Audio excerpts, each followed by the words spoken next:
call all of their meetings to order at this time. We'll call the Boylston School Committee meeting to order. Yeah. I call the Berlin School Committee meeting to order. Call the Berlin-Boylston Regional School and Union 16 School Committee to order. Hello, Angela. Hello. Okay, so we're going to start tonight actually with the CPAC presentation. And so we have Christy here. Fabulous. Thank you all. I have a committee report for you, as well as a flyer for an item I'm going to discuss.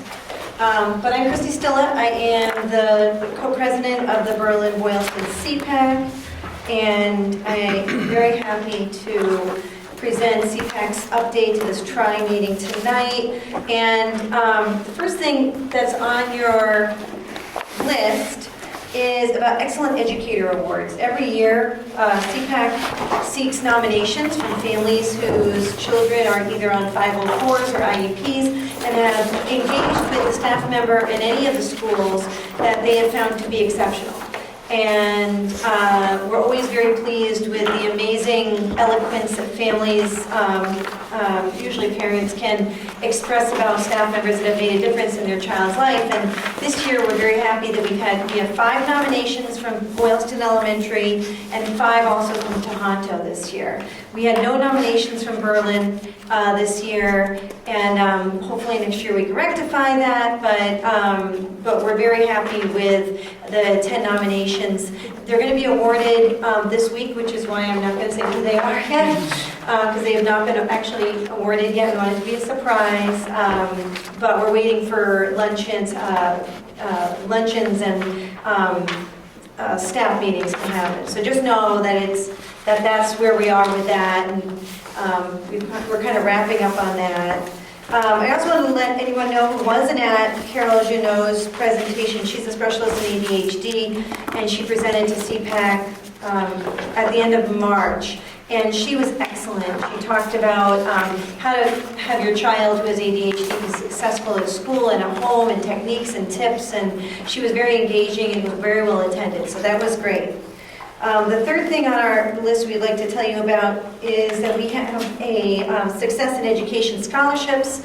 We have 2 available this year. They're $300 a piece, available to any Assabet or Tohoto graduating senior. The deadline is coming up though, May 16th, so get your applications in.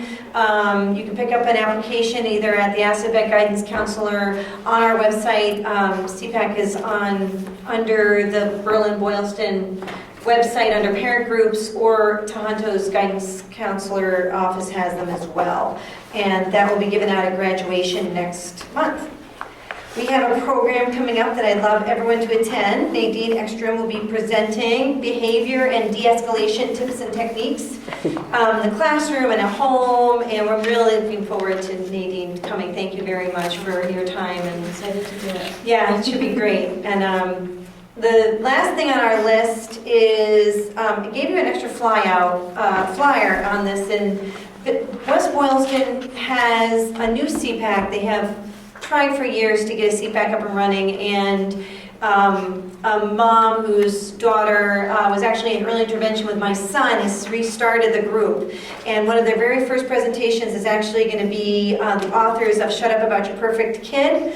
It's a survival guide for ordinary parents and special children. They have a whole movement. They call it the movement of imperfection. And these ladies are sisters, and they're going to be speaking. Their book is very funny. They deal a lot with humor, and their children happen to have Asperger's syndrome and some bipolar mental illness, but it's really about, how to kind of make light of maybe your child's imperfections, and it's wonderful. I would love everyone to come, and I like to cross-promote this event. West Boylston CPAC members have been members of our Yahoo group for years because they didn't have one, so we're kind of reciprocating our support back to them.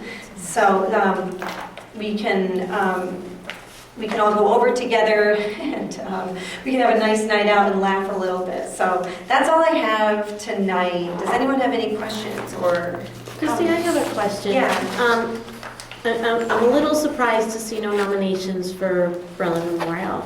So my question is, I'm wondering if that could be because I know you don't really have a large parent following in Berlin Memorial. Is that still the case? It is. I still don't have a co-president from Berlin. They have limited, we have no board members at all from Berlin right now. And we are definitely seeking Berlin parents to become more involved in CPAC. I'm not sure why they don't nominate. Usually we actually get good nominations from Berlin. I'm sure it's not because there's not exceptional staff members Correct. there. It's just No nominations this year. They have an e-backpack, and the only thing I can imagine is that maybe the PR wasn't good enough. I don't know, because I'm not over there. Right, right. I don't know what was promoted, but that's Okay. where it stands. Thank you.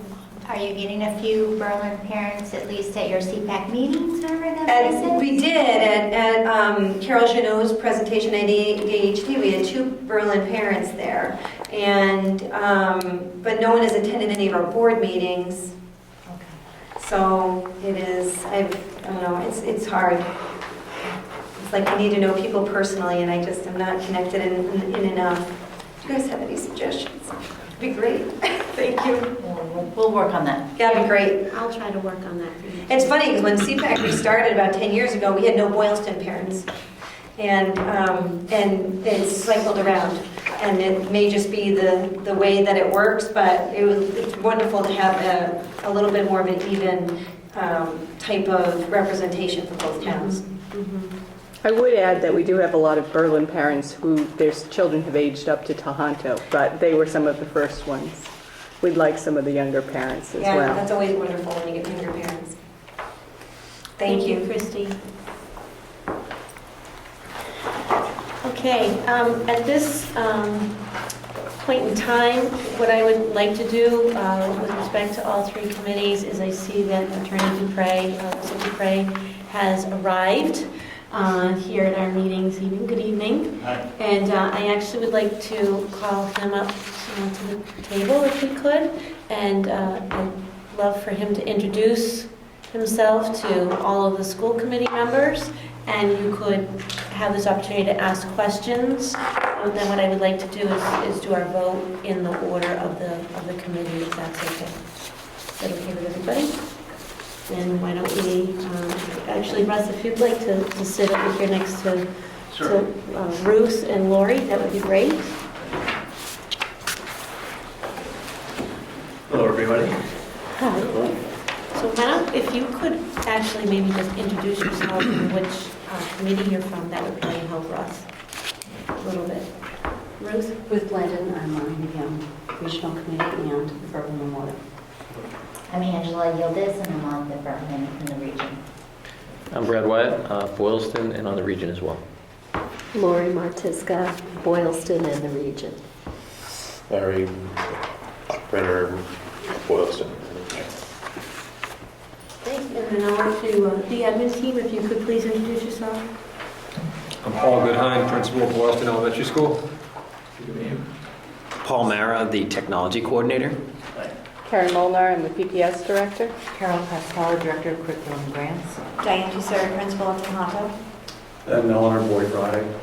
So the test is at the end. What's that? We'll just test you at the end, right?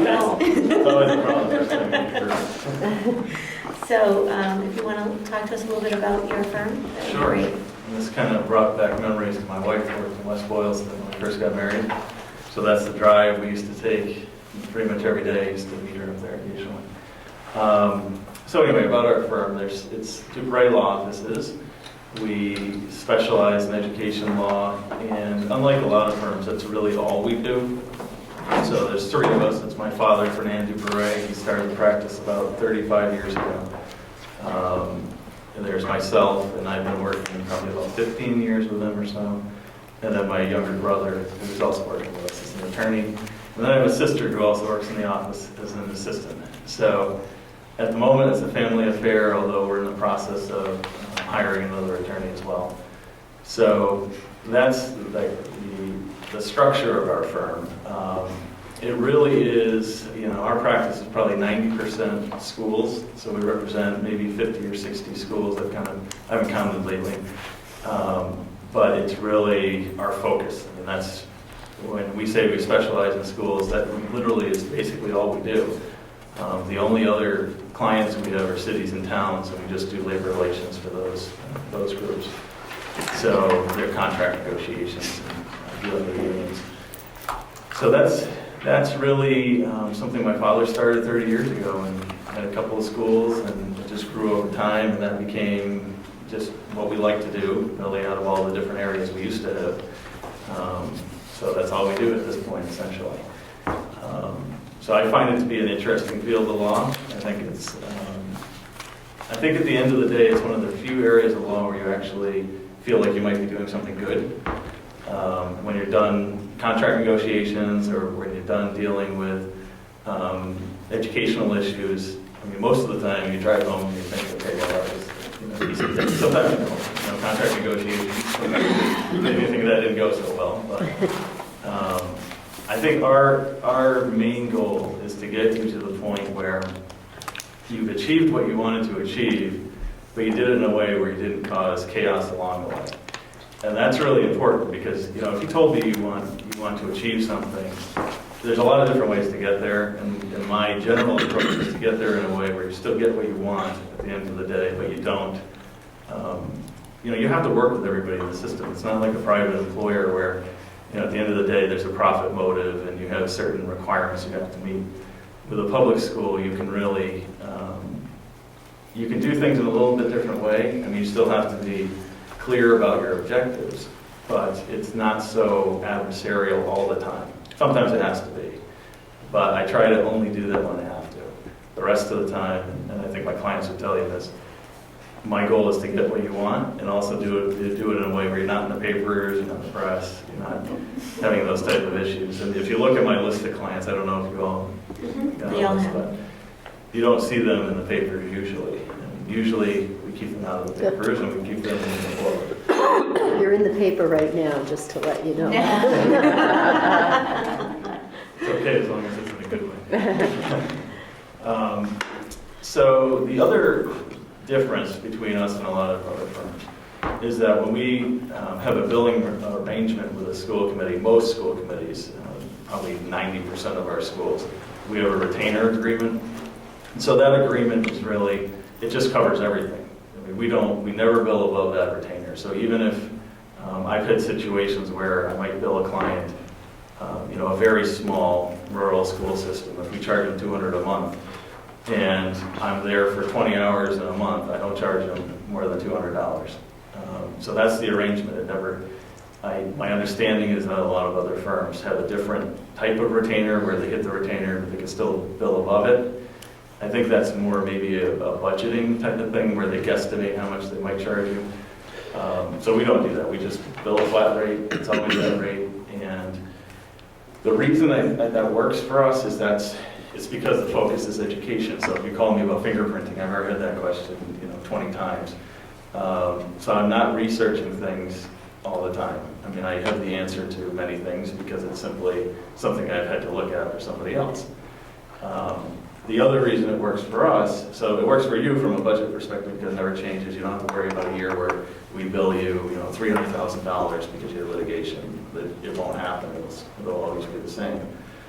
For us, it works because we just have a steady income stream. So it's a family practice, and we really, cases where you have $300,000 billing, and then you have nothing for 10 months is not really the type of practice we wanted. The other thing we found is people that don't call you. So the clients I have that are hourly, they're just not calling their attorney until something happens. But usually we can prevent something from happening if we get a call up front, and you end up in a better place too. Because once you get to the point where you're calling the attorney after they're litigating, you haven't had any advice to figure out if you have a good position, a bad position, whether there's another way to do it. So we like to problem solve from the beginning. And once you do that, you can usually, you shouldn't have a lot of litigation really as a public school. I mean, it should be a rare event. I mean, sometimes you have discrimination claims, and wage and hour claims, but it shouldn't be common. And so we find that if you can call us and not worry about the bill, just like in your private life, I mean, I'm selling a house right now.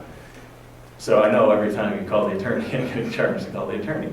That doesn't make for a great relationship, really. So if you look at that client list, those are clients we've had for, many of them for 35 years, 35 years. I don't think we've ever, I'd say if it's ever happened, I can't recall it, where we had somebody that had a retainer with us and ended up leaving our firm. So we're stable. The clients that we have, I think, like working with us. I like working with them. And I try to make it not so much of the typical, oh my God, I got to call the attorney and it's going to be $200 an hour. Because that's really the biggest complaint you hear about attorneys typically. That and they're not responsive. That's number two. And in that regard, we try to make sure that we always call you back. Usually we call you back the same day. I mean, there's occasions when we won't be able to until the next day, but almost always we'll call back the same day. And even if you get a call that says, listen, I need to look into that, but at least you know we're working on it. And that's something that I think a lot of firms may not do. And I think it's important because I want to know that you're working on it. If you're working on it, you don't tell me you're working on it, I think you're not working on it. And so that's really something we try to kind of pride ourselves on, is making sure that you know that if you call us, we're going to call you back very quickly. And usually we're not researching things, so we do give you an answer, usually in that same conversation, unless it's something brand new that's just come up, like fingerprinting at the beginning of the year. So that's kind of, in a nutshell, the way our practice is set up, the way we bill. We try to have a different relationship with clients, and I think that's why my father's been successful all these years. It's really, it's a little different than many other firms. I do want to add that when they talk about being accessible, I did work with Attorney Dupre in their firm before, and they really are. I mean, it doesn't matter what day of the week or even on the weekend. We've had to have conversations, and actually my husband happens to be in the audience tonight, and I think he could attest to the times with I'd be on the phone, I say, I have to go, it's Russ, I'll talk to you later, Russ is on the phone, or whatever, so nights, weekends, or whatever, I know that they are very resourceful, and they do talk to us right away and resolve the issues. And I apologize for that. Yeah, apologize in advance. I send a lot of emails in the middle of the night, but I have 3 little girls, so they go to bed and I start working so that I can get everything back to people. But I think it's important because I know even with this little real estate issue in the move, it's something where I wish people would call you back a little quicker than they do. Do you have any questions for me? Or? I understand that your main office is in the western part of the state, Yes. And we also have heard that there are plans to expand eastward. Yes, so our office right now is in Westfield. It's maybe 5 minutes off the Mass Pike. So that's where we just moved the office there. I'm making an offer on a house kind of a little bit further east of here. So the plan, probably not immediately, is to open another office, probably towards Southborough or Hopkinton, somewhere off the Mass Pike. We have a lot of clients in the South Shore, so thinking somewhere on 495 to the Mass Pike type area. But I don't think the office will physically open right away. I'll be living in that area, so I think you're about half an hour from where I'm going to be living. Most likely, assuming I can get down that long. But right now what we do is from Westfield, it's about we have to go about 2 hours maximum west from there, and to get to Silver Lake and Duxbury is about 2 hours. So Westfield, even though it's in Western Mass, it's actually kind of in the middle from a drive perspective. But obviously for me, that's a little bit, the driving can get old. So I think if I move out here, I have my younger brother and my father in Westfield, that will help with the travel issues.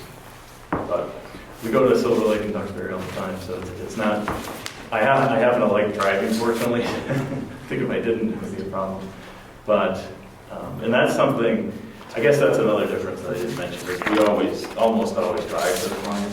So we have meetings, normally it's better to be face-to-face to talk about many things. So what I tend to do is if I have a meeting in Silver Lake, I'll go to Silver Lake and then we look at my Peace Collaborative and Dutchbury and Kingston. So we'll try to have a number of meetings all in one day in that location of the state. And then the next day we might be in the Berkshires. So that's kind of the way we've set it up over the years.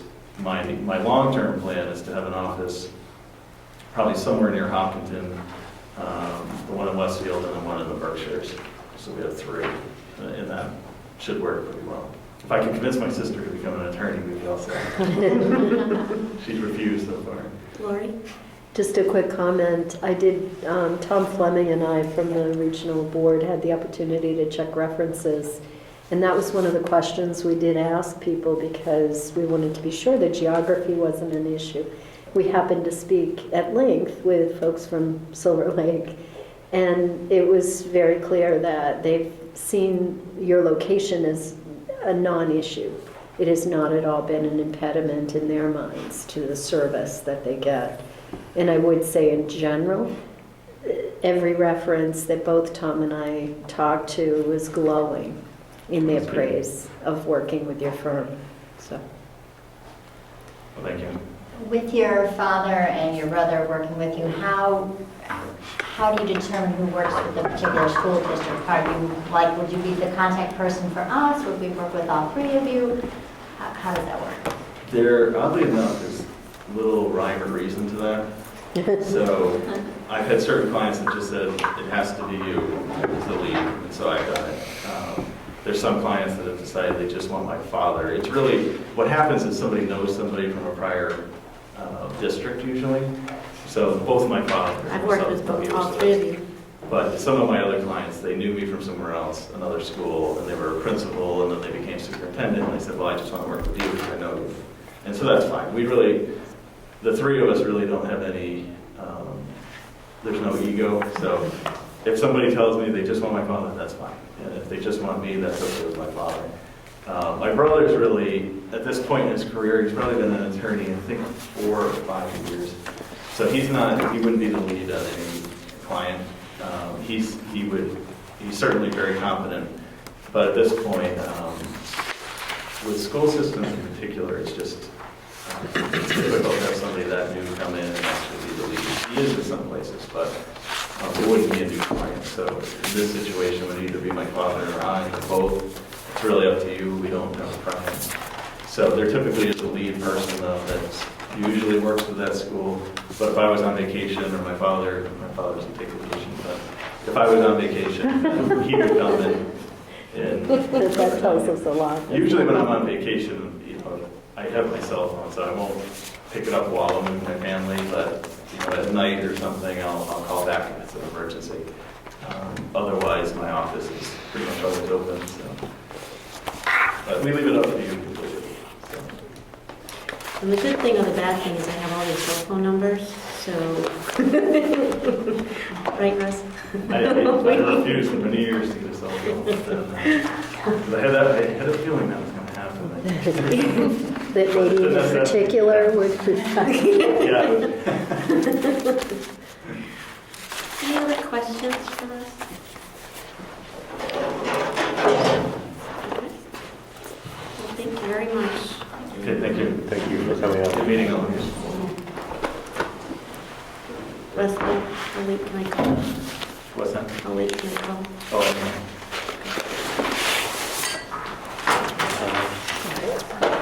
So what we're going to do is we're going to go back in order, and then we'll get to the business items at the end, okay?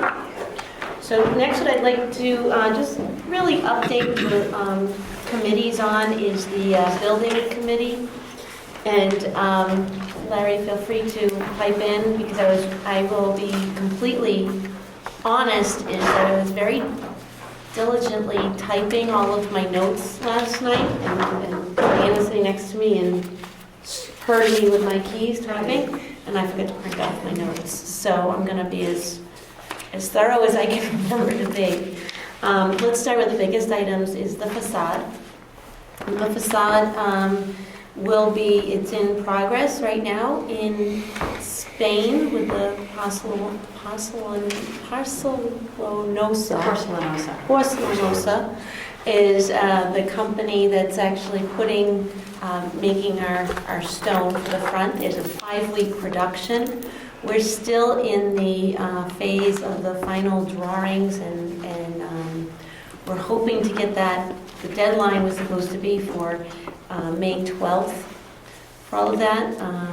And then they would start we would have 5 weeks for shipping, 5 weeks for production, 6 weeks for installation. And the plan was actually to have everything done by August, with the final inspection, the final punch list, everything by August 25th. We're still hoping to hit onto that deadline. I think we've pushed pretty firmly. I know I did last night to have that be the deadline. What we did state was if something should happen, the deadline is going to be off in any way. Diane has actually requested that the front facade be completed before the rear facade so that we can at least have the front all set and ready to go for the beginning of the school year. So that's the request on that. The next is the septic, is another big topic of discussion. In February, we had to put in a temporary pump in the septic system, and that was monitored every morning. We just found out last night before school started, and then every evening, Rick Noel from our department was monitoring the septic. Over April vacation, we had Nick from Arrow actually came and he did a forensic exploration inside of the septic tank. Lucky him. I just observed from the outside of the manhole cover. But they went in and did an inspection, and what he did was he resealed every joint and every measure. There was one that there's 9 joints in the septic tank, and it was the 5th joint that they saw had been repaired previously, and that's not unusual. I had to ask Jim Ricciardi last night in the building committee. That is not unusual procedure. It is typical, actually, after all the backfilling and the tests, that they do go in because it does move around. They're just joints that are sitting there, so as other things happen and move around, then it's not unlikely to see a repair. However, Nick from Arrow felt confident after he sealed everything that the repair was complete. He couldn't tell us exactly where it came from, where the issue was. But what they did do is they filled the tank back up, and they let it sit for 24 hours on that Thursday of April vacation, and then on Friday they came in and they inspected it, and the water had retained. So they feel as if they repaired, they fixed the solution. Rick has gone down since we've been back and has looked at that, and it's holding the fluids as it should and the solids as it should. So we're okay with the septic at this point. There is another section that on the other side of the building over here that we're just having we'll have some updates on that as we get closer, and they're still in the process of just looking what it looks like is the flow pattern. We're concerned with the flow and the speed of the flow. So they'll be looking into that. We're actually going to ask, did Jim say it was Arrow that we should be asking for? Do you remember, Larry? Or Diane, do you remember who we said we should be asking for that? No, he gave Deb. He gave Jim, right, so Jim gave Deb some of the information, Deb Share, who is our OPM, some information of some people that we could contact for that. So that's another piece. We did ask for, go ahead, Angela. What kind of company is Arrow? Arrow is our septic tank. They're actually the tank company that does the septics. And so we also had asked for a waiver for one of our sidewalks because it's not ADA compliant for one of our sidewalk areas. And so we had asked for a waiver. We just received a denial for that waiver because it's a new building. So we're in the process of working with CTA to determine the next steps on that sidewalk. what to do. Is it something that we can appeal? I did speak to the board that did deny it. I did speak to one of the officers that denied it, had a conversation with him about our project, where we are at this point, some of the concerns we've had with CTA recently. He felt that was all great information to give to him, and they're going to have a hearing for that appeal on June 30th. So we'll get more information on that after. What else? Lights? What's our update on our lights? I'm trying to We're remember. taking, we have several lights that are either a baluster issue or the actual protective lens that goes over the lights. The clips aren't holding correctly, so we're taking photos of all of the light issues and sending them to the architecture firm, because we have had the light company out and, you know, fix it, and then 2 weeks later, same thing happens. So we're just documenting it all. Mhm. Yep. Is there anything else that I could have missed? Those are the big items I felt that we needed to update. How about the Fields? Field. Oh, the fields. Oh, gosh, how could I forget about the fields? So the fields we have had, and I'll have Diane and Larry assist me on this topic, because I see all the emails that go back and forth. Some of the fields we have been in phase 1, so our field hockey fields we've been able to use for this spring. There's the other fields we're anticipating being able to use in the fall. Correct, except we're looking at either today, I haven't seen an email though, it should have been today, but for the inside of the track to be signed off to be able to use the field for the inside of the track. Right, we have a track meet tomorrow, Right. and we were hoping to be able to use our space for the track meet. So we were supposed to get information today. So that's where we are with the fields.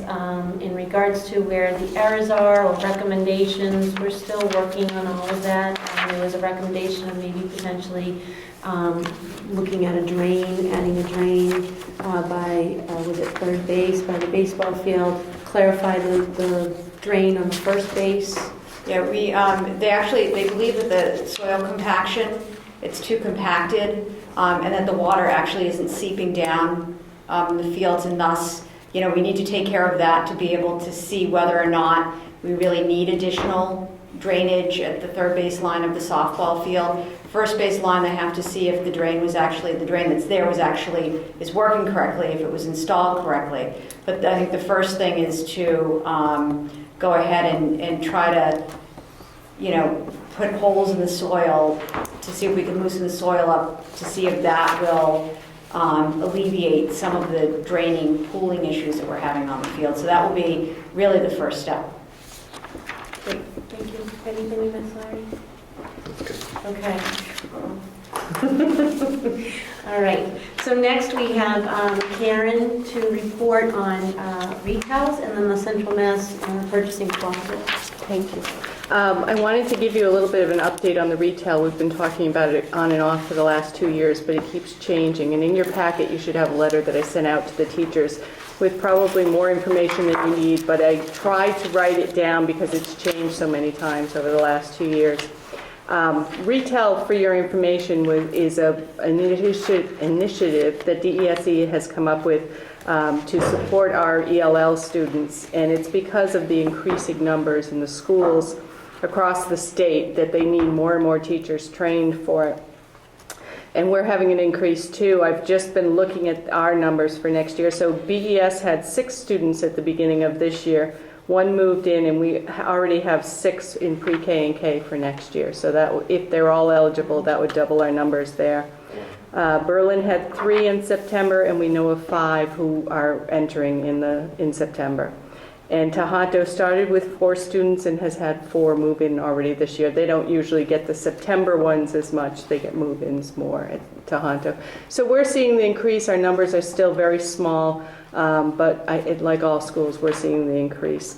So as part of retail, all teachers who have ELL students in their classroom need to take the Sheltered English Immersion class, as well as administrators. And it consists of 15 to 45 hours of training in SEI and how to work with students. It depends on how much they've done previously. Some of the staff have already done some SEI training, and they may have to take a shorter course. There's 3 different courses that they can take. And as soon as they're assigned an ELL student, so if someone moves in and is put in a teacher's class, they're then at that point responsible to get the endorsement on their license. So all of this is just a new licensing requirement from the state for teachers. And I had to clarify recently because it was a little confusing, some of the information they put out, but essentially if you never are assigned an ELL student, you never have to get this endorsement, which they don't really advertise. They want everyone to get it ahead of time. So I did clarify that recently. And so the state has allotted us, finally next year we get the free training slots, and they have only allotted us 2 at the elementary schools and 6 at the high school, 7 for the second year. So there's 2 years of training for us. At this point, there's no funding and no legislation pending for the following years. We're hoping that they'll extend it and offer more training. But at this point, that's it. So I did request that we be given some additional slots so that we could try and get a teacher at every grade level trained. And they gave us some, I believe, 2 more at each. I have to 2 more in each of the elementaries, and 2 more at the middle and high school, I'm sorry, and 1 more at the elementaries. So that's all we have for next year. So all teachers go on statewide in July and sign up for these courses. So just so I'm clear, that's 3 at each elementary then? 3 at each elementary, yeah. I will say that that's the free training, but there are colleges that are offering this now as a college course. So they could take it just like they do, they take a college graduate course to get 3 graduate credits. They are able to do that because I know I teach at Assumption College and my college graduates have all taken the course. It was a fall requirement. So some colleges are actually requiring the teachers as part of their certification program to take the course itself. So we will start to see graduates that will have this course behind them. So the nice part about being in cohort 3 is they got a few of the kinks out ahead of time. In the beginning, the classes were offered during school time and districts were paying a lot for substitute coverage, and now they're being offered after school time, usually like a 2 to 6 time frame. They're half-year courses. They'll only be half-year for next year. So it won't impact time and learning, so that's important for us. But all of the teachers will have to do these in order to recertify. I also wanted to just mention the Central Mass Regional Planning Commission. We've been working a lot with them lately.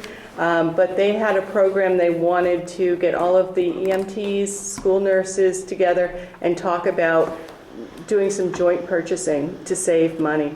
So I went to a meeting and we've signed up and we've given them what kinds of things we order. Our orders are very small in comparison to some of them, but we would get the same price as everyone else if they can manage to do some bulk buying. Doesn't cost us anything to be a part of it, and there's a possibility of saving some money on medical supplies and for our athletics program. So we'll see how that turns out.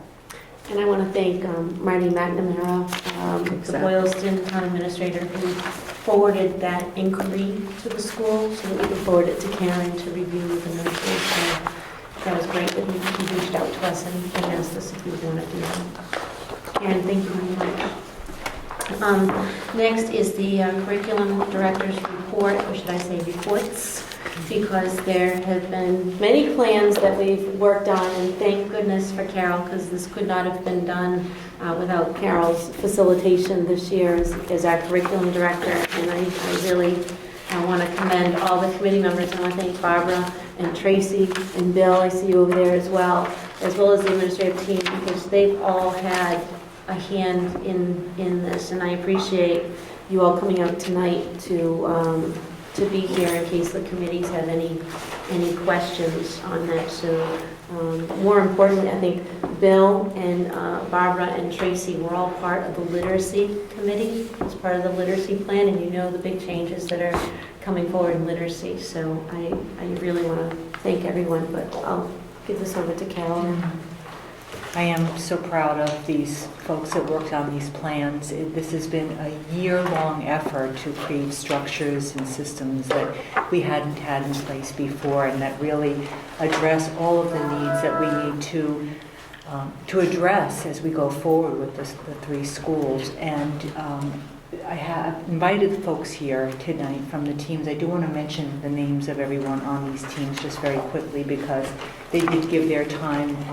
In the literacy team, we had, in addition to the administrative team who was there every week, helping out every week that we had the meetings, we had Julia Broadmerkel, Beth Ann DeFonso, Tracy Freitas, Karen Grosha, Kimberly Kiersted, Linda Maresca, Jill Walton, Bill Whitehead, and Barbara Zaleski on our literacy team. And if you notice 2 of those names who are not staff members, that's because the first time we had parent representatives, these 2 folks who stepped in from the 2 schools to join us and really give us input as to what parents needed to have around literacy to better understand how to help their children at home. And it was of huge value to the team to receive that information and to have them involved in the planning of what we created as a plan, and also to make decisions around selecting a core reading program. So they were part of that decision-making process as well, which was huge.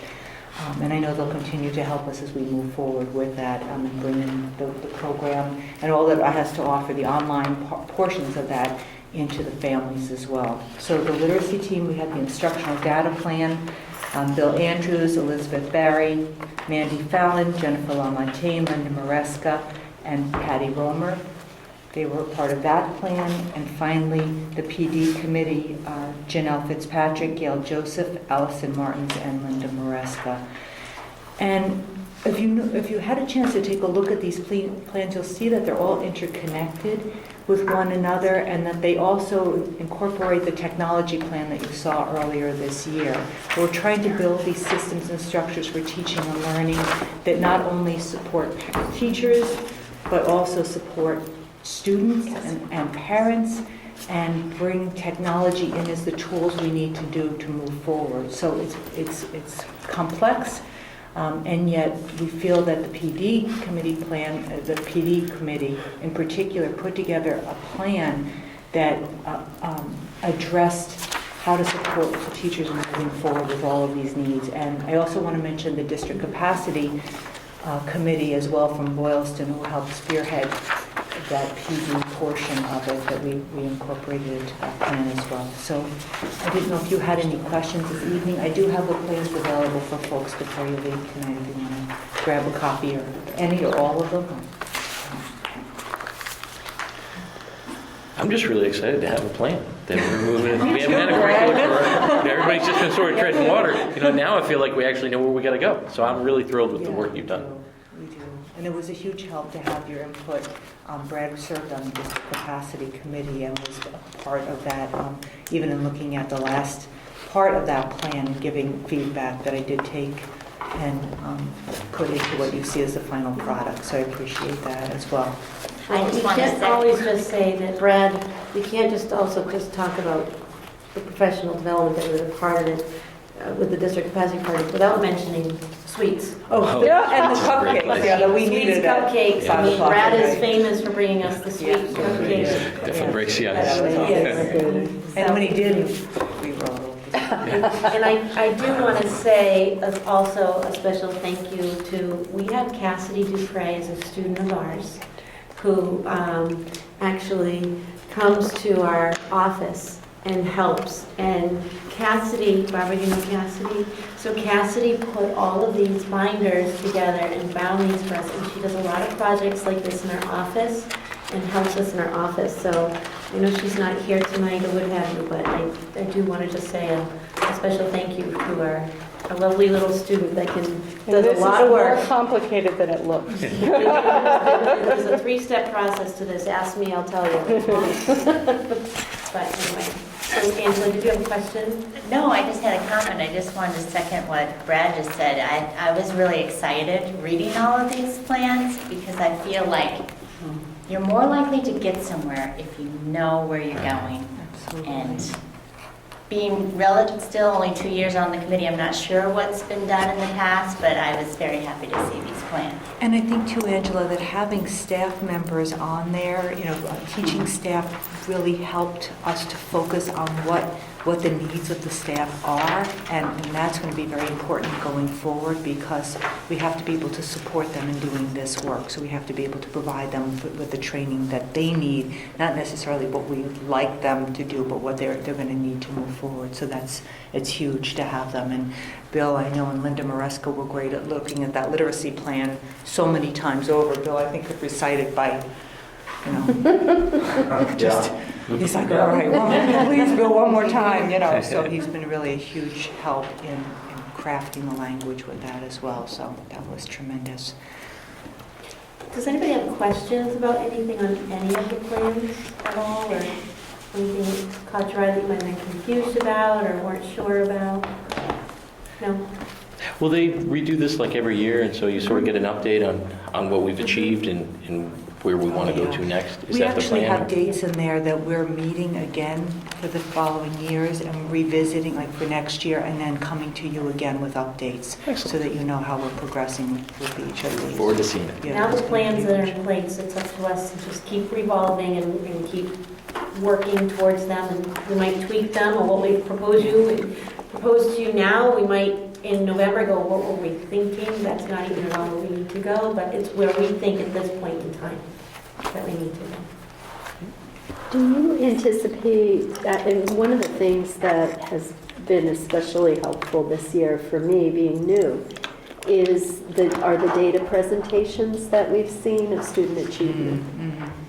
Do you anticipate having any additional ones this year, or would we look forward to something in the fall maybe For what, I'm sorry? for student achievement? For any types of data, I'm sure next year we would. We're implementing the gold assessment in preschool and kindergarten next year. It's an observational tool in the classroom, so that would be one that I would want to bring forward in addition to, I think you've seen Ames Web and MAP as well. So absolutely. And I think that next year, now that we've put a year behind us with that work, kind of gotten a feel of it, we'll be able to use that data more and be able to understand it more. That's what we're getting toward. We had to walk through that process a year and get a feel of it before. Now we can really take a look at the data and share that out with you. And that is the goal. I mean, we want to have parents and students involved in understanding what that data means, certainly for students to reflect on that and set goals for themselves,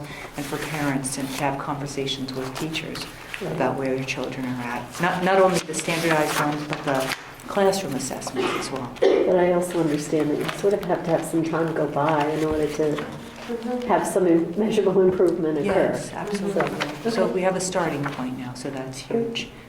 So, And since Bill and Barbara and Tracy, if there's anything that any of you want to just add about being on the committee or being a process of it or anything, I'd love to open it for your topic. And if Bill's like, You don't need me to say. Barbara? I just found it very eye-opening because I've been at the high school 6 through 12, and it was very eye-opening to hear the elementary perspective, and challenging to see how we could make that all flow. So I found it very kind of exciting to be on the committee, and I look forward to seeing how it all progresses. Tracy, as a parent? Just looking forward to building strong relationships between the family life and the school life, and building those relationships. Well, thank you to everybody. Carol, you want to talk about the STEM integration program? I do. We Since our last meeting, we had great news from WPI. They have accepted our application to participate in their STEM Integration Leadership Team Program. We have 9 individuals representing the 3 schools that will be attending the Summer Institute there. It's a 2-day institute, and continuing throughout the year to develop a STEM integration plan, K or pre-K through 12 in the coming year. And they'll be working with us both here and at WPI to put that plan in place. So we were very proud and happy to get that funding to do that work. So the other pieces, did you want to mention the core reading program, Mcgraw-Hill? Carolyn, you go right ahead, because we're smiling from ear to ear on that one.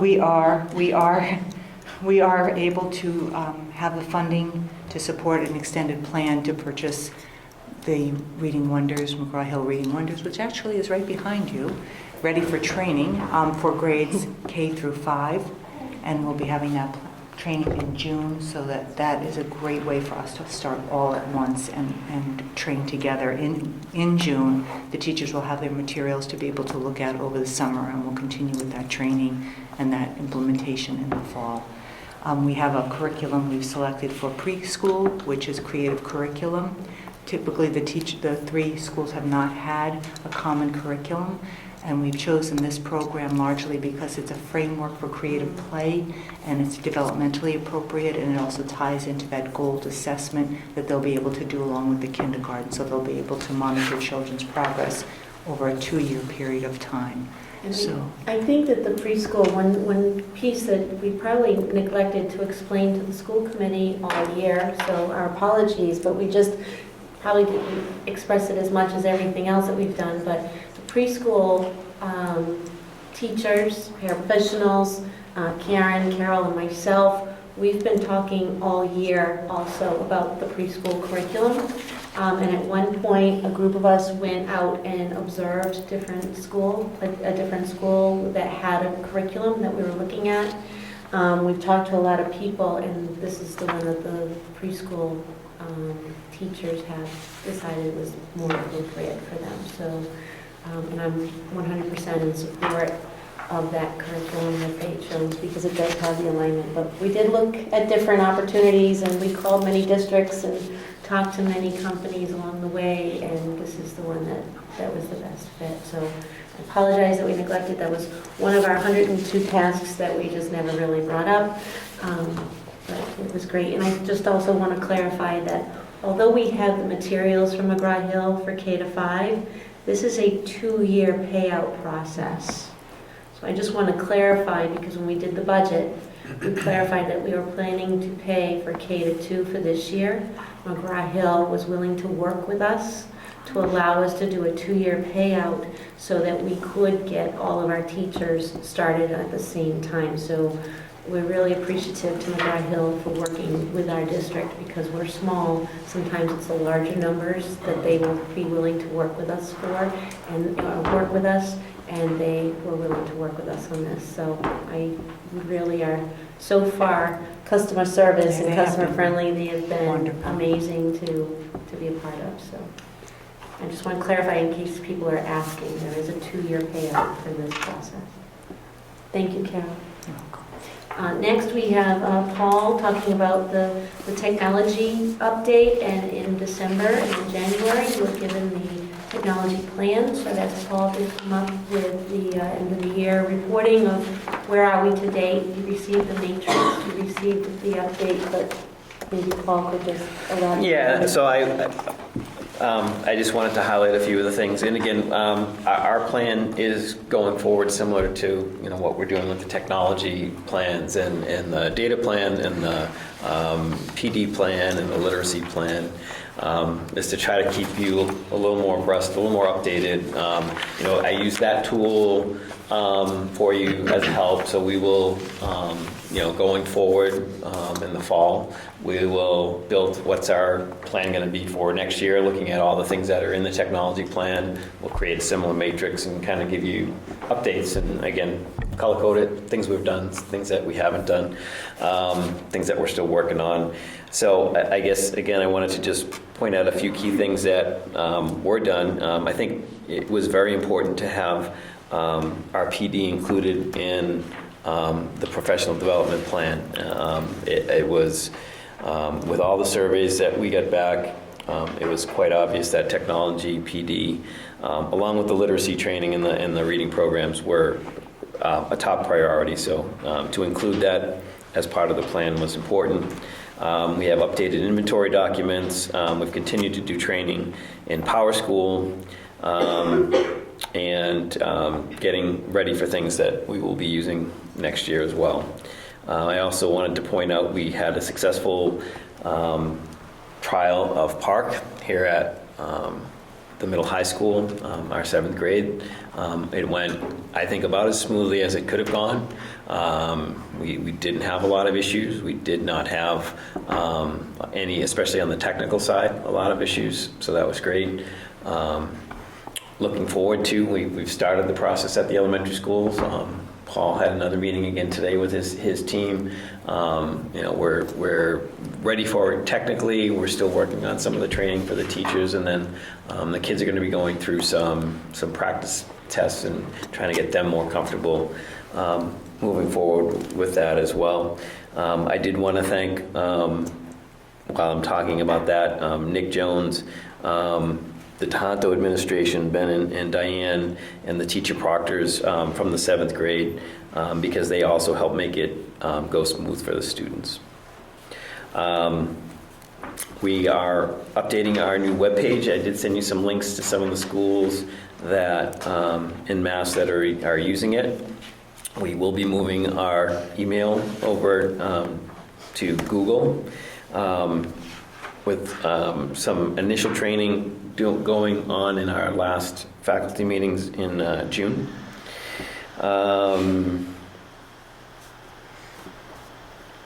We also moved over our business application system from a locally hosted to a web hosted, so that it'll allow for greater access, as well as the program we're moving to. We had budget sense, we're moving to WebSense. It allows some additional functionality in the personnel area, so teachers will have a better handle on where their personal days, sick days, and whatever it might be at, without having to pick up a phone and call the business office, as well as apply for personal days online. And so as we start to roll that out, we'll be doing some training. And again, by moving to WebSense, we've added some functionality that we hope will, maybe free up some time of some of the folks in the business office, as well as maybe Cheryl Nelson's time as well.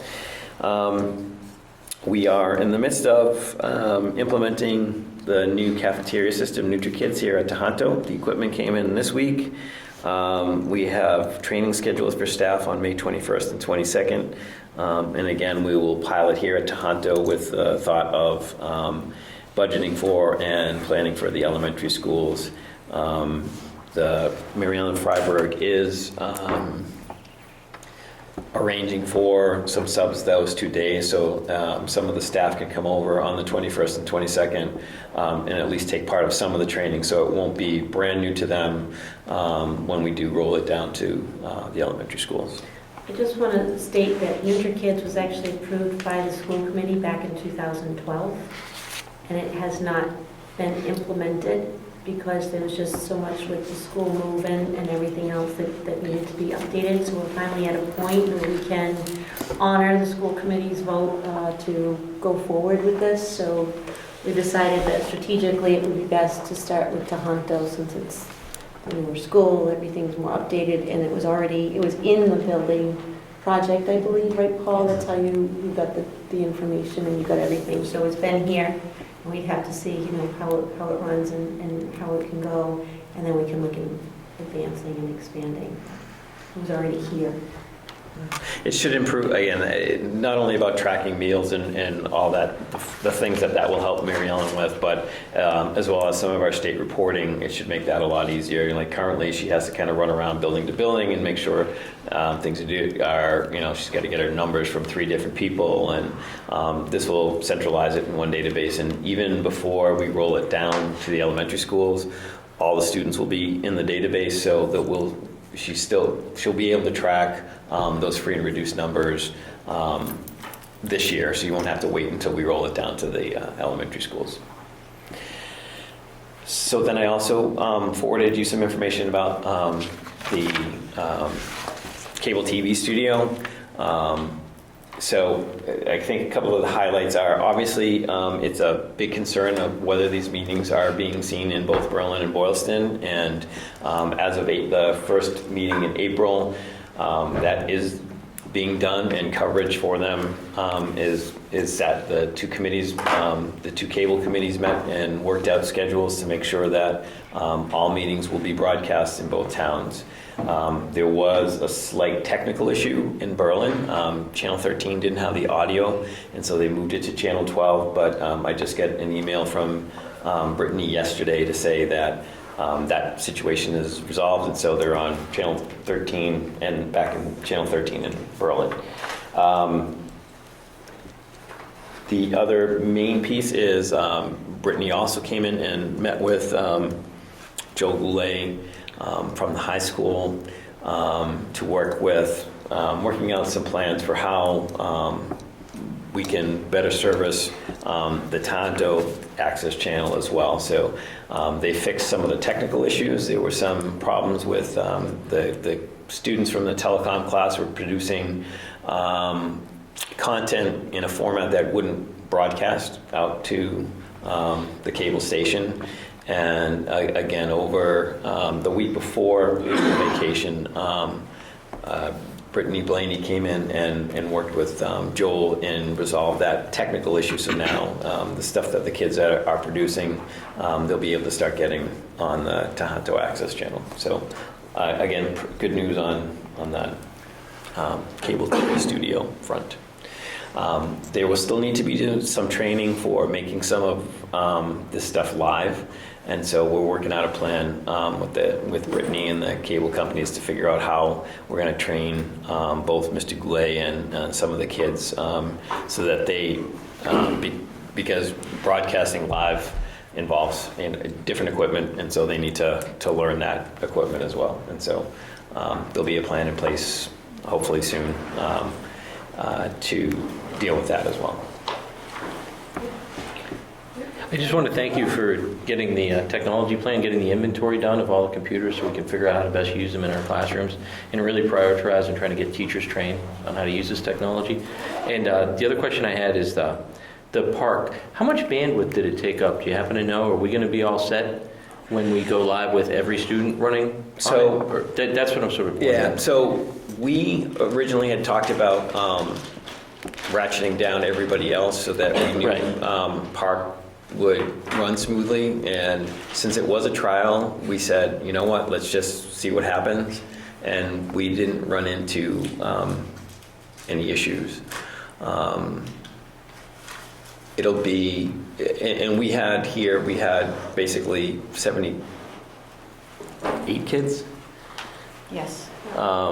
Testing simultaneously, and it probably won't get all that much greater than that in any given time. That was the 3 labs, plus we had some students in here on laptops that needed a quieter setting in a longer time to work on the test.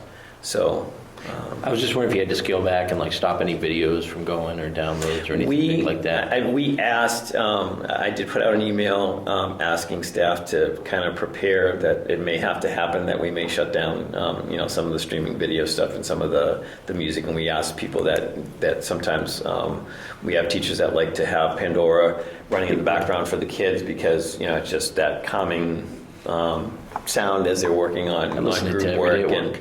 But it is a bandwidth hog. So, but again, we're able to do it here without really having to shut that down. We do have the capability, and so as we find if we are seeing issues as kids test, we'll be able to do that. But we're hoping we don't have. Well, that's great news. Thank you. I want to thank Paul and Nick for all the work that they have done this year. It's just been amazing, the amount of work that's been done in 12 months. It typically would take some districts 2 years at least, if at best, to do. So it's been a lot of work. It's been a lot of long days, and so I appreciate. We're not where we need to be, We are much further than we were last year, and they continue to get there. And I think the plans that everybody's done and the discussions and the systems that are in place now. You know, you talk about the literacy plan and everything else, but technology has a great system in place, and we're all getting there and moving forward at great velocity. So I appreciate the work from Paul and Mitch as well for the hard work. Thank you. We can discuss my contract next week. Actually, you're gone. Wait, this week. no, I'm That might be a better time to do it. So, okay, so we're going to move on to the business items. The school committee council. So you heard from Attorney Dupre. My recommendation is to move forward with the Dupre law offices. I believe, Angela, you also spoke with the Josh Williams law offices, so they are aware.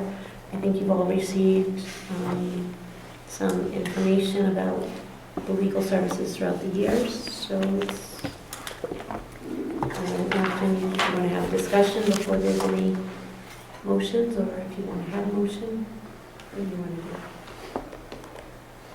Maybe we should discuss first, since we have to Sure. do 3 different motions. I just want to say I did give our council a call yesterday to give them a heads up that we were voting on this tonight. And I think we're in a really good place because our current council really likes working with all of us and really wants to keep our business, and also realizes too that we're small and understand that we have to look at things financially. And also too, I feel like if we made the vote tonight to switch legal counsel and decided that we weren't 100% satisfied and that we liked our former counsel better, I feel like our our current counsel would welcome us back with open arms, sort of thing. So I just wanted to share that information with you.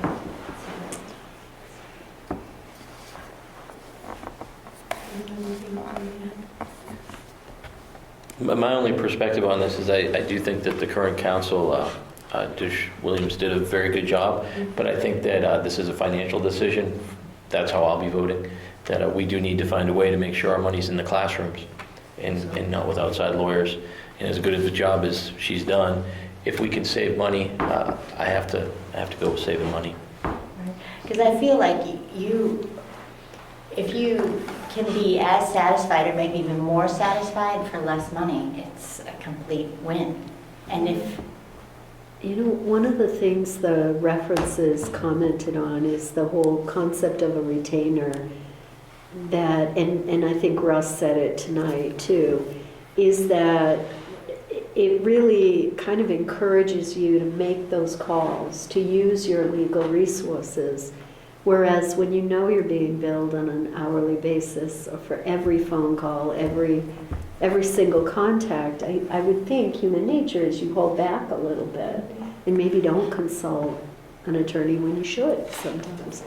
So and every reference that I talked to, and I think Tom had the same experience, they really praised the retainer arrangement. They felt for their districts it worked really well and definitely was more economical than other arrangements. So It just makes it for cleaner budget preparation and budget planning. And what to expect. That's actually just something to point out. Looking at the numbers and doing an average over the last 7 years, it's actually not going to be that big a cost savings in some cases. However, you know what you have to have in each of the budgets each year. And so there's a certain unknown that's taken out of it. And in that sense, and there has been a trend, honestly, it's been going up. And just based on with the climate that we're in, I think it's probably not unreasonable to think that it might continue to go up. I would also add, though, that if we are on a retainer, with that number can be renegotiated later on. So we aren't necessarily going to start getting a huge deal, but we're always going to know at least what we're paying out. And there is something to be said for knowing what's going on. I think to add on to what Lorianna said, though, is the ounce of prevention is worth a pound of cure. So that if you don't hesitate to call in the beginning, you can either keep yourself out of a problem or address a problem more quickly, and that will probably save on legal fees. I really felt like he addressed a lot of the issues, and a lot of it made a lot of sense. So I'd like to do is maybe just look at each committee so we could start with Berlin. And also I know that if you have a situation that you want to address, he would be willing to start the retainer, in June if you needed to, or in July. So I want you to all think about that. Currently in Berlin, you'd want to think about if you'd want to start July, and if there's anything, do you know what I'm saying? Like, I don't know if you want to start July 1st. Is that what you would be doing, the vote to start July 1st? The contract is settled, right? So The contract Your contract is settled. anything Our else? Reed Tyler Trust is handled by Bowditch and Dewey. Right, they don't do anything. Right, so they do nothing with that, so. So would we just, what do you mean they do nothing with that? Would we just keep that with You have to. They're the the trust officer? Right. For that? Right. Okay. We don't have any control over that, I don't think. Right. Okay. All right, just hear your motion. All right, so do I have a motion to vote to seek Dupre Law Office as our legal counsel effective July 1? So moved. Can I second that? All those in favor? Aye. Okay. And then with Boylston, if we look at Boylston Elementary School, there's nothing, again, your contract's settled, there's nothing in there that I'm working with the attorney at this point. So, to you, how you want to begin. Do I hear a motion to start using the Duke Law Office for at the start of the next fiscal year, which is July 1st? So moved. Second. Any further comments? Hearing none, call for a vote. All in favor, please say aye. Aye. Motion passes unanimously. And then at the region, you have, you are in the middle of negotiations at this point. And then also you have a building project. My recommendation would at least be for the building project that you remain with Delsh Williams, so that does not change. You can have them just focus just on the building project. We've been dealing with Attorney Rod Hoffman and James Hargroff. Those are the two attorneys we've been working with currently. And so my recommendation to the school committee would be to maintain the legal fees with Delsh Williams for your building project, keep that separate, and to move forward with Dupre Law Offices. And that's up to you if you want to start the retainer for June 1st or July 1st, and I could have them begin the continuation of the negotiations or start fresh What do you think? negotiations. I feel like we at least have to make it through our negotiations with our current counsel. So could we maybe defer this vote until, or should we? It's I'm just a hopeful question. that Yeah. this negotiation will, When is our next meeting? May 22nd. How do you feel? I would hate to do it and say that we would be hiring a new attorney and switching fields or whatever you want to call it on July 1st, because you could be close to an agreement and then all of a sudden you bring in a new piece of the puzzle. So I'd sort of like to finish the negotiation if at all possible. And if we put like an arbitrary deadline of July 1st, that could put more pressure on our side or their side, or just add another ingredient. Well, Do you have a recommendation? You could also, I think, you could say effective July 1st, you'll have Dupre Law Offices, and Delsh Williams could just maintain on those particular instances. The problem with that is, would not we get stuck paying a retainer and the fees for the Could, but if negotiation? there's other issues that come up, then they're the ones that I would refer to. You would still be,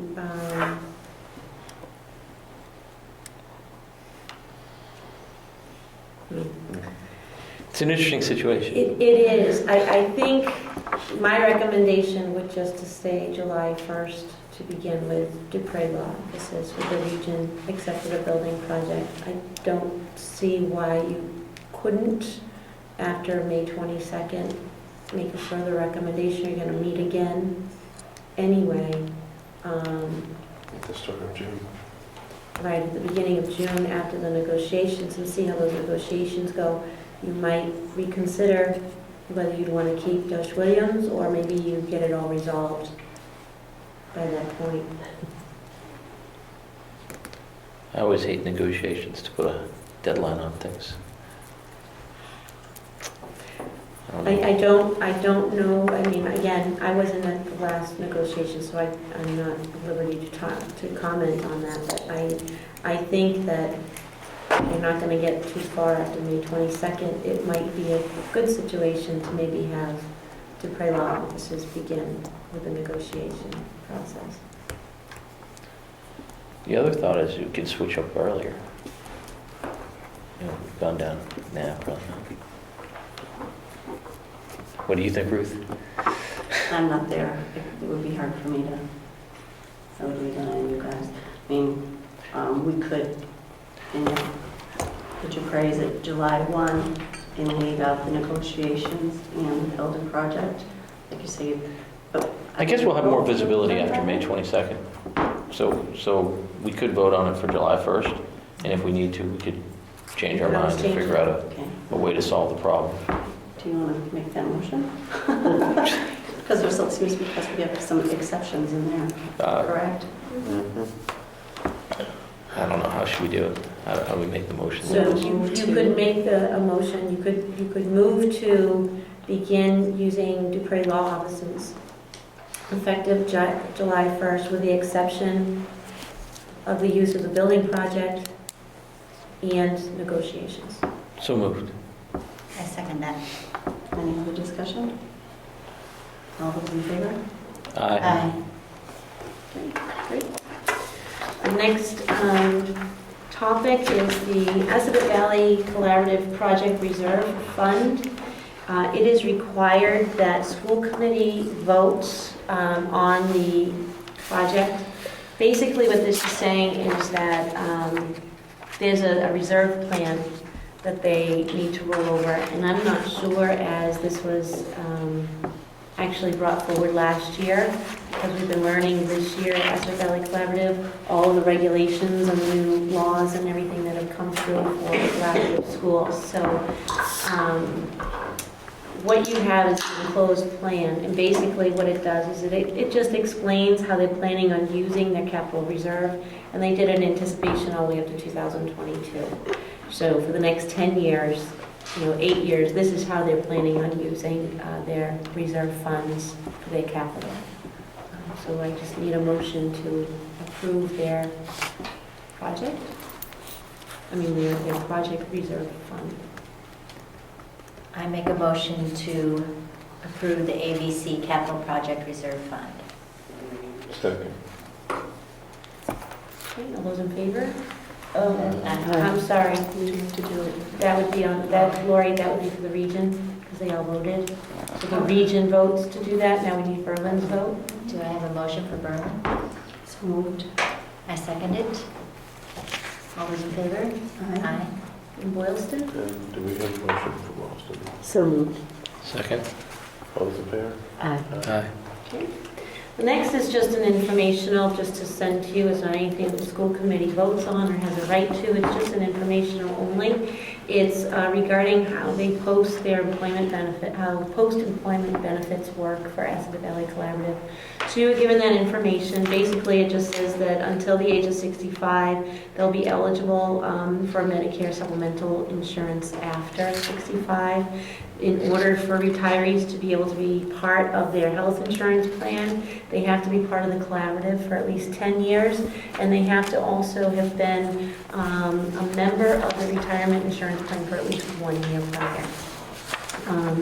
And the FY15 has included, the Aspet Valley Collaborative has included $25,000 in their funding source to start beginning that process. And they'll just start turning it over each year thereafter. That's just an information. Next, we had donations that were given to us from the Boylston Garden Club for Central Mass Grange, as well as Wedgwood. So I believe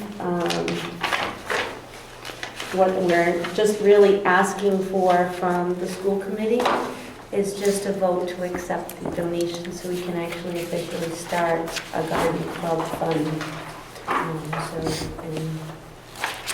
just need a motion to approve the donations. Make a motion to accept the donations from the Boylston Garden Club, Central, Mass Grange, and Wegmans. Second. Okay, all those in favor? Aye. Great, thank you. For them. Yeah, we will thank them. Next, and I know Bill is here too, so if you have questions on it, Bill and I have been in communications with the calendar. Basically, in January, we give the information, our proposal to the calendar to the 3 associations. We asked for feedback on February 6th based on the feedback that we received from the associations. And in some years, you don't get any from the associations because they're fine with it. In some years, you get a lot of questions and so forth. So we brought it to the school committee as well. Unbeknownst to us, one of the associations didn't actually get to review and provide the feedback, even though that it was given to their association. For whatever reason, because of eyesight, whatever, it doesn't matter. What matters is that we are here today because the associations have all looked at ideas and recommendations on how to revise the calendar before the school year begins. And we were all in agreement, administration as well as the associations, on this revision, and we're coming to the school committee to ask for approval. And the adjustments that were made was in the original calendar, we had no school for January 2nd, which is a Friday, but the teachers would come back for an in-service. We're asking that in lieu of the teachers coming back that day, that we would move the in-service to Friday, January 16th. And the reason why we elected that day is it's the least, it disrupts the education the least in that it's right before Martin Luther King weekend. And also it would allow, because we know we all have students in the high school that start studying for their midterms on a Friday. Now. They're studying now. Right? For next year midterms. And so we know that they all do that, right, Isabella? Right, I Claire? already started on my finals for the year after. I'm not taking any extra. Right? So we're thinking that's also the best opportunity. It allows the students an additional study time up there at the high school level, but also it's the least disruptive in the school year.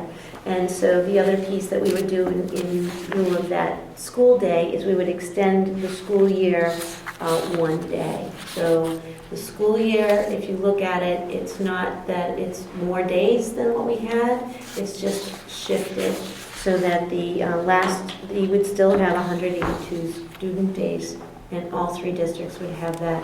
All 3 districts would have January 2nd off, and all 3 districts would have January 16th as an in-service day. Yes, Isabella? Yeah? Yay? Senior next year. All right. So I think I am a little confused. Okay. So January 2nd is still going to be a day off? Is It that what would you're still be a saying? day off. And is that a Friday? That is a Friday. Okay. So it doesn't make sense to start. Correct.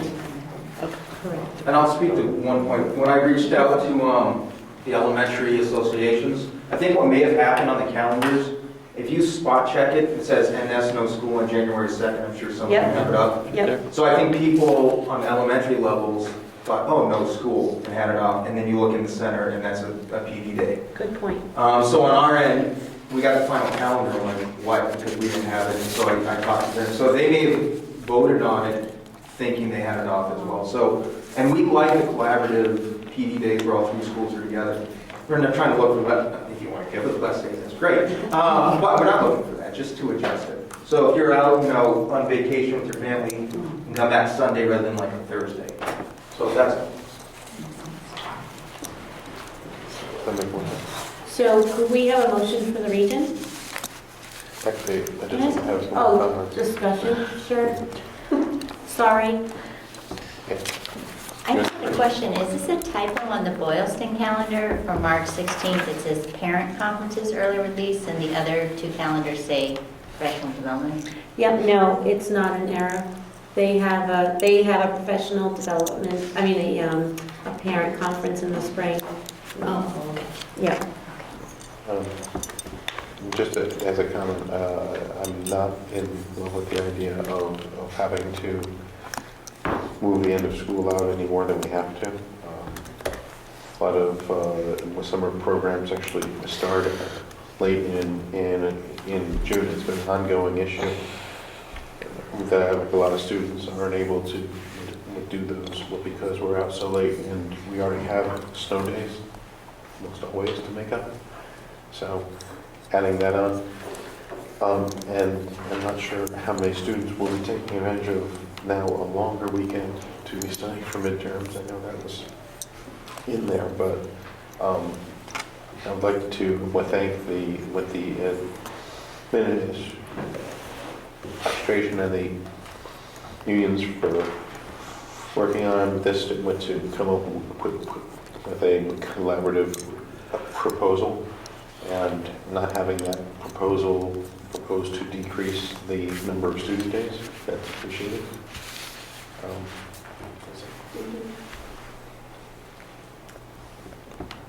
And I like your idea, if you mentioned this, I apologize, about getting together with the schools in January and February to talk about the calendars before you bring it to us in the future. Is a great idea. Yeah, I think that, in the past, the calendars have only been given to the union presidents in January, and then we wait for feedback, and then in February, and then I think there needs to be more actual discussion with the executive boards in preparation for the calendar, so that in January when we're submitting a proposal, it's something we've already discussed for ideas. So I'm trying to be more collegial and collaborative with the teachers in those efforts.